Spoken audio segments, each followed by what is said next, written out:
Hello and welcome to Sharon Local History. In this video, I would like to introduce you to history of our beautiful Sharon Public Library. The town library is located on North Main Street in Sharon. It's in the center of town. It is a beautiful building built in classical revival style. It was built in 1914 and it is located on North Main Street, on 11 North Main Street. The easy way to park is at the parking lot, on the town-owned parking lot at High Street. As you can see for yourself, the building has got truly incredible facade and the front door with marble arch on the top, as well as incredible windows. And on the front of the building, we have sculpture by Lou Steps, bronze sculpture of Deborah Sampson. I am adding different screenshots of articles from the local newspapers and historical books, so please do slow down video or pause it to be able to read all the articles.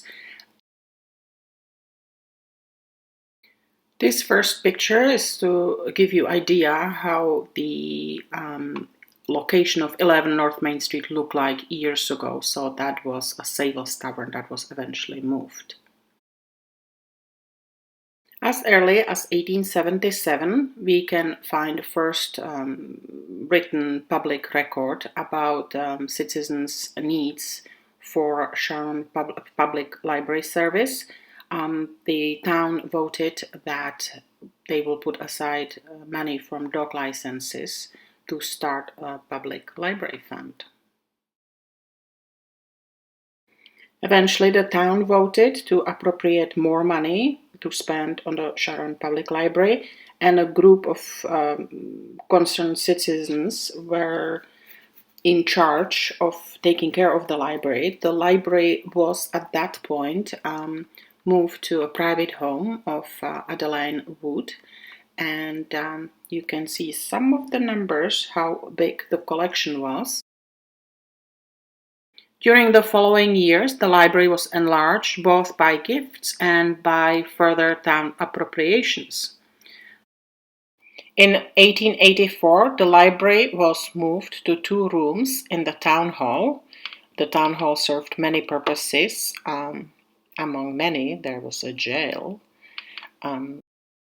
That was just a temporary solution, and plans for the new library were already floating in the air. In 1887, the first board of trustees was established.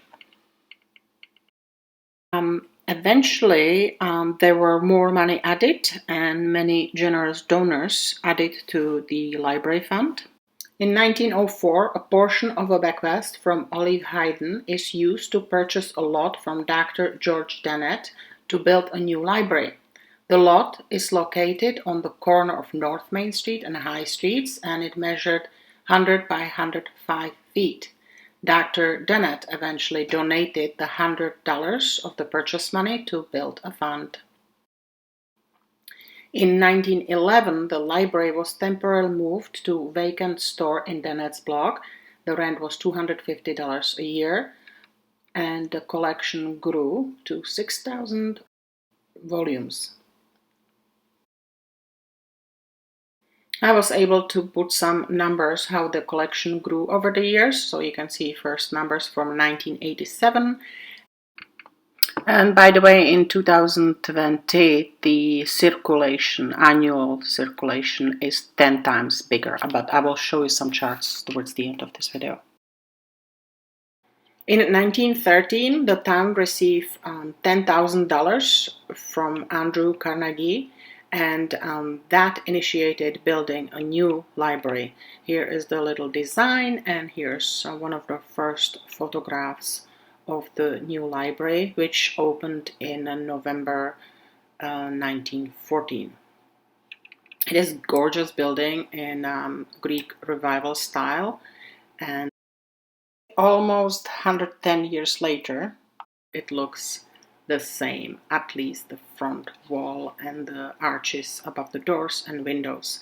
Here are some details. You can pause the video and you can read on your own. It is article from Sharon Advocate where it will describe the building process and construction.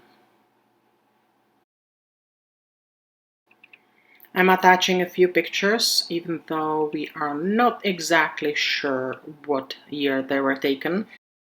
The other important part is to mention that basically because we received the incredible fund from the Andrew Carnegie Foundation, the town didn't spend any money on our first library. I am throwing in one photograph, thank you Digital Commonwealth, from 1938 hurricane. I also would like to mention that the library was very successful and the collection was growing and there was need for a renovation, or rather expansion, so there were extra rooms that were added to the library. So the first renovation was done in 1960 and the next one 1979. The good thing is that the front facade stayed intact. So this is our beautiful library now. On the right side, right behind the tree, you can see the glass connection to the addition. The sculpture in front of the library is or Deborah Sampson, and it was designed and created by Lou Stubbs and added in front of the library in 1989. It is a beautiful feature, and we all love that our librarians often offer a hat or a scarf for the sculpture. It's pretty cool. So that's the front on the right side, and on the left I showed you a little bit of the side. It is right in the heart of Sharon. There's a parking lot on the high street. This is the side of High Street. Right here on the right side you can see the children's section. Celebrating 75th birthday of the library was a big deal. Here's just one article about appreciation for our library. Use the pause button to read it. So the Sharon Library is on 2 levels. This is the entrance to the first floor, and I took a few short videos just to show you how the library looks like. It's a very small library, however compact and well organized. But there's definitely need for a bigger one. So this is the main level. On the right side, receptionist desk. And here is on the left side a little sitting area with tons and tons of materials to go through and find whatever you are in mood for. This is the view from the window. That's our congregational church right across the street. On the right side of it is the parking lot. And now I'm walking towards a front entrance, which is on North Main Street, and that is Unitarian Church. Here is the incredible collection. I admire the organization. There are many books, magazines, CDs, DVDs, and other media, as well as sewing machine or crochet kits or music instruments, many items that people can borrow from the library. And of course they are changing on regular basis.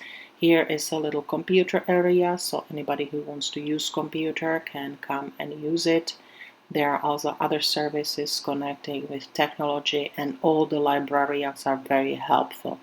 This is basically the addition right above your head. That's the glass roof that I mentioned as addition. There are a few different small but comfortable places to sit down and read a book. The library also holds a few rooms that can be used by public for different occasions or meetings. This is the beautiful sunny side of the library. I love this clock that I actually found on the old picture of, and the grandfather's clock is still at our library. And the other part of the library is the children's section, which was added in 1948, or created rather.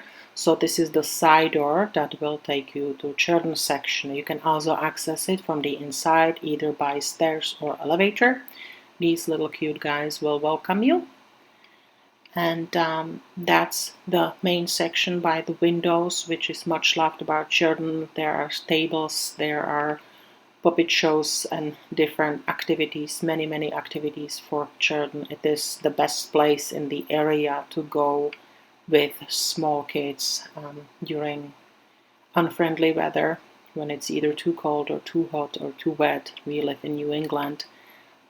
It is a fantastic place to come with kids, to meet friends, have a play date, or just chat. I love how the librarians make it very cute for the kids. It's a very special place. Here is the desk and more bigger collections of books. Right here on the left side, that's a craft room. The library offers many programs when kids and adults can get creative, which is fantastic. And of course the computer area, so even children can come and use computers. There's another larger room that people can rent for different meetings and where library holds different events.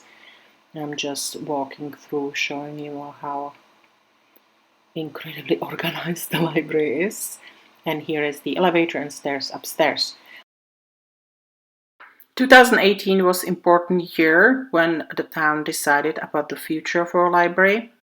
When basically citizens of town realized that the library is really small and needs lots of renovation, and it would be cheaper and better deal for us to apply for a grant and build a brand new library. However, that is still in the air. I pulled out a few charts from the past about the circulation breakdown.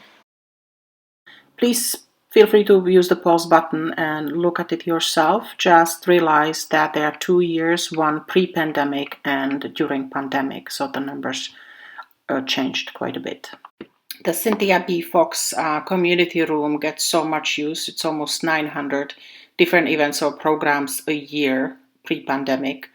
So you can see how much need there is for such a public room. We have many amazing librarians and paid staff, as well as many volunteers. We also have two great organizations. One of them is Board of Trustees, Library Trustees. You can become a volunteer and run for position, or you can become part of Friends of Library and help with fundraising and other activities. So at this point, I would like to thank to all people who are involved with the library, be it professional librarians, professional staff, and many volunteers, as well as residents that do support the library and sign up for events and courses and borrow materials. Also people who support different fundraisers, and I would like to thank all for their generosity, all people who donated money over the years and help improve our library. Thank you all.